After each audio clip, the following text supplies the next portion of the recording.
దేవునికి స్తోత్రం కలుగునుగాక. క్రీస్తునందు ప్రియమైన యేసుతో ఏకాంత సమయము అనే అనుదిన ధ్యాన కార్యక్రమ వీక్షకులందరికీ ప్రభు అయిన యేసుక్రీస్తు నామం పేరట విజన్ క్యూటీ ఫెలోషిప్ తరఫున ప్రత్యేక శుభాలు వందనాలు తెలియజేస్తూ నేటి ఈ ధ్యాన కార్యక్రమాన్ని ప్రేమతో ఆహ్వానిస్తున్నాను. ప్రియులారా, నేటి ధ్యానం కొరకు ఏర్పాటు చేయబడిన పరిశుద్ధ లేఖన భాగం మార్కు సువార్త 5వ అధ్యాయము మొదటి 20 వచనాలు. రండి, సమయానుకూలంగా నేను మీ నిమిత్తమై కొన్ని వచనాలు చదివి వినిపిస్తాను. ప్రియులారా, మీరు పూర్తి లేఖన భాగాన్ని చదివిన తర్వాతనే ధ్యానం చేయవలసిందిగా మీకు ప్రభు పేరట మనవి చేస్తున్నాను. వాక్య భాగంలో నుండి కొన్ని మాటలు నేను మీ నిమిత్తమై చదివి వినిపిస్తాను. వాక్యములో నుండి ప్రధానంగా 19-20 వచనాలను జాగ్రత్తగా చదువుకొని ధ్యానంలోకి వెళదాం. ఆయన వానికి సెలవీయక, నీవు నీ ఇంటివారి యొద్దకు వెళ్ళి ప్రభువు నీ యందు కనికరపడి నీకు చేసిన కార్యములన్నిటినీ వారికి తెలియజెప్పమనెను. వాడు వెళ్ళి యేసు తనకు చేసినవన్నీ దెకపొలిలో ప్రకటింపనారంభింపగా అందరూ ఆశ్చర్యపడిరి. చదవబడిన లేఖన భాగమును దేవుడు మన ధ్యానం కొరకు దీవించి ఆస్వాదించును గాక. ప్రియులారా, నీకు ముందుగానే మీకు విన్నవించుకున్నట్లుగా ఆన్లైన్లో ఎక్కువ వచనం చదవలేకపోతున్నాం కాబట్టి మీరు పూర్తి లేఖన భాగాన్ని చదివి మీరు ధ్యానం చేయవలసింది మీకు ప్రభు పేరట మనవి చేస్తున్నాను. మార్కు సువార్త 5:1-20 వచనాలలోని ఈ ప్రధానమైనటువంటి భాగాన్ని ఆధారం చేసుకొని ఒక అంశం దీని కొరకు మనం ఏర్పాటు చేసుకున్నాం. అది కేవలం ఒకదాని కొరకు తీసుకున్న చర్యలు. కేవలం ఒకదాని కొరకు తీసుకున్న చర్యలు లేదా ఒకరి కొరకు తీసుకున్న చర్యలు అనే విధంగా steps taken for just one అనే ఈ అంశమును ఆధారం చేసుకొని నేటి పాఠ్యభాగముల యొక్క సారాంశాన్ని జాగ్రత్తగా మనం గమనించినట్లయితే, యేసు ప్రభు వారు గెరాసేనుల ప్రాంతానికి వచ్చిన వెంటనే దయ్యం పట్టినటువంటి ఒక వ్యక్తిని అపవిత్రాత్మ ఆ మనిషిని విడిచిపెట్టుమని యేసు ప్రభు వారు ఆజ్ఞాపించాడు. ఆ వ్యక్తి నుండి బయటకు తీయబడ్డటువంటి అపవిత్రాత్మ దాదాపు 2000 సంఖ్య గల పందులలోనికి ప్రవేశించటం ద్వారా సముద్రంలోకి వడిగా పరిగెత్తుకుని చనిపోయినట్లుగా ఈ లేఖన భాగంలో చూస్తున్నాం. ప్రియులారా, దయ్యం పట్టిన వ్యక్తి యేసు ప్రభు యొక్క తన గొప్ప కార్యం ద్వారా తన జీవితంలో ఒక పునరుద్ధరణ దొరికింది ఆయన కనుక స్థానిక ప్రజలు యేసును విడిచిపెట్టమని కోరినప్పటికీ అక్కడున్నటువంటి ఆ వ్యక్తి మాత్రం, ప్రభువా, నన్ను విడిచిపెట్టద్దు, నేను నీతో ఉంటానని కోరుకున్నాడు. అయితే ప్రభు అతనికి సెలవీయకుండా, నీవు నీ ఇంటి వారి యొద్దకు వెళ్ళి ప్రభువు నీ యందు కనికరపడి చేసిన కార్యములన్నింటినీ గురించి సాక్ష్యం చెప్పమని ప్రభువారు అతన్ని పంపించాడు. కనుక ఆ వ్యక్తి వెళ్ళి ఆ ప్రాంతమంతటా ఆయన సాక్ష్యం చెప్పినప్పుడు నిజంగా తనకు అప్పగించబడిన పని ద్వారా అనేకులు ప్రభువును విశ్వాసం ఉంచడానికి అవకాశం దొరికింది. ప్రియులారా, కనుక నేటి పాఠ్యభాగంలో నుండి దేవుడు ఎవరో మనం గమనించినట్లయితే మొదటి 20 వచనాలలోని మాటలు ఆధారం చేసుకొని యేసు ప్రభువారు మనలో ప్రతి ఒక్క వ్యక్తికి వ్యక్తిగతంగా ఆయన విలువిచ్చేటువంటి దేవుడు. దయ్యం పెట్టిన ఒక వ్యక్తి కొరకు యేసు ప్రభువారు సముద్రము దాటి వెళ్ళి అతన్ని స్వస్థపరిచి మరలా సముద్రము దాటి తాను ప్రయాణించవలసినట్లుగా చూస్తున్నాం. ప్రియులారా, కనుక ఒక వ్యక్తి పట్ల యేసు ప్రభుకున్నటువంటి శ్రద్ధ, ఆసక్తి లేక ప్రేమ నిజంగా చాలా గొప్పది. ప్రియులారా, నేటి ధ్యాన భాగంలో పాల్పొందుతున్న ప్రియ సహోదరి సహోదరుడా, నీ జీవితంలో కూడా ప్రభువారు నీ కొరకు ఎన్నో కార్యం చేయాలని ఆశపడతా ఉన్నాడు. కనుక ఎప్పుడు అనుకోద్దు ప్రియులారా, మనం ఒంటరిగా ఉన్నామని, మన కొరకు దేవుడు ఏ కార్యం చేయలేడం అనుకుంటాం ప్రియులారా. కానీ ప్రభు అంటున్నాడు, నీ ఒంటరిగా ఉన్నా సరే, గుంపులో ఉన్నా సరే, నీతో ప్రభు ఉన్నాడు, నీలో ప్రభు ఉన్నాడు.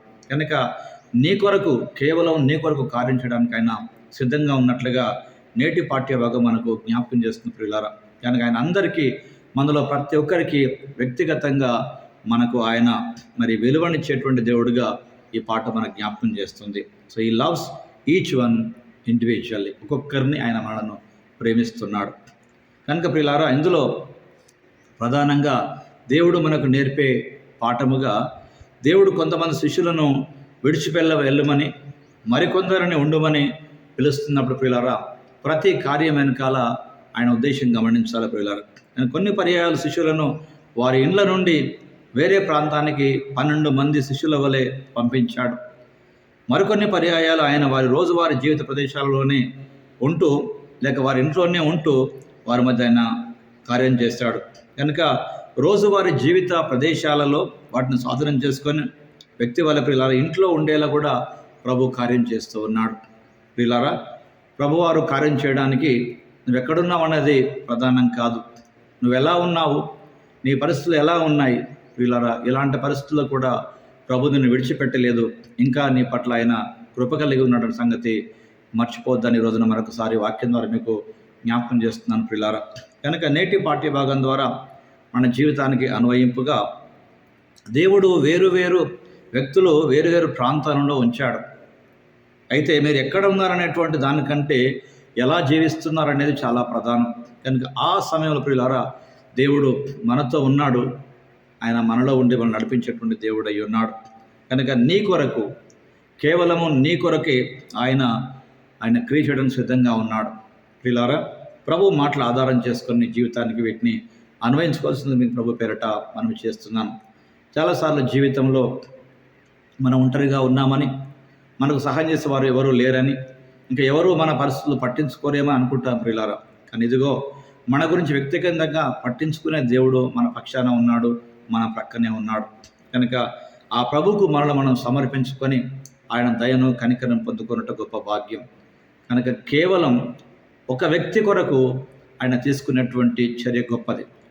ఆ దయ్యం పట్టిన వ్యక్తిని బాగు చేయడానికి ప్రభువారు ఈ దరి నుండి ఆ దరికి సముద్ర ప్రయాణం చేసి అతన్ని స్వస్థపరిచి మరలా ఆ దరి నుండి ఈ దరికి ఆయన ప్రయాణం చేయటం ద్వారా ఆ వ్యక్తిని ఎంత ప్రేమిస్తున్నాడు మనం అర్థం చేసుకోవచ్చు. ప్రియులారా, కనుక నేటి ధ్యాన భాగంలో పాల్పొందుతున్న ప్రియ సహోదరుడా, నీ జీవితాన్ని కూడా దేవుడు గమనిస్తున్నాడు.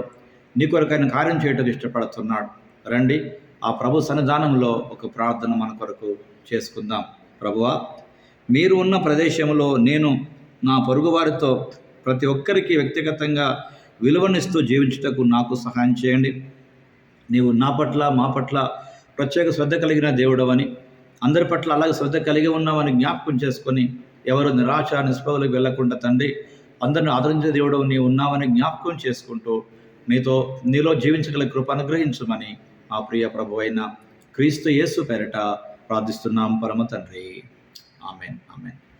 ప్రియులారా, ప్రభువారు అనుదినం తన వాక్యం ద్వారా మనతో మాట్లాడుతుండగా మీరు పొందిన అనుభూతులు అనేకులతో పంచుకొని వారి విశ్వాసాన్ని బలపరచవలసిన మీ ప్రభు పేరట మనవి చేస్తున్నాం. అలాగే ప్రియులారా, మీ అనుభవాలు మాతో కూడా పంచుకోండి. మేము కూడా సంతోషిస్తాం, ప్రభువును స్తుతిస్తాం. కనుక నీ జీవితానికి, నా జీవితానికి ప్రత్యేకంగా మనకు విలువ ఇవ్వడానికి అని ఆశపడుతుంటాడు ప్రియులారా. కనుక ఎవరు మనల్ని గుర్తించకపోయినప్పటికీ యేసు తప్పకుండా మనల్ని గుర్తిస్తాడు. మన సమస్యలు విడిచిపెట్టే దేవుడు కాదు. కేవలం నీ కొరకు, నా కొరకు, మన కొరకు ఆయన తీసుకునే చర్య చాలా గొప్పదని ఈ పాఠ్య భాగంలో మరొకసారి జ్ఞాపకం చేయబడుతుండగా, ప్రియులారా, నీ జీవితంలో ఇంకేదైనా సమస్యలు నిన్ను వెంటాడుతున్నాయా? వాటిని ప్రభువుకు అప్పగించి నీ కొరకు ఎంతో అత్యాసక్తితో నిలబడాలని కార్యించాలని ఆశిస్తున్న దేవునికి మరలా వాటిని సమర్పించడం, ఆయన పైన ఆధారపడడం ఒక్కటే మనకు నిజమైనటువంటి పరిష్కార మార్గం. ఆ విధంగా చేయుటకు దైవ కృప మనందరికీ తోడై ఉండి తన మహిమ కొరకే నిలబెట్టి మనలను వాడుకొనుగాక. Thank you. God bless you.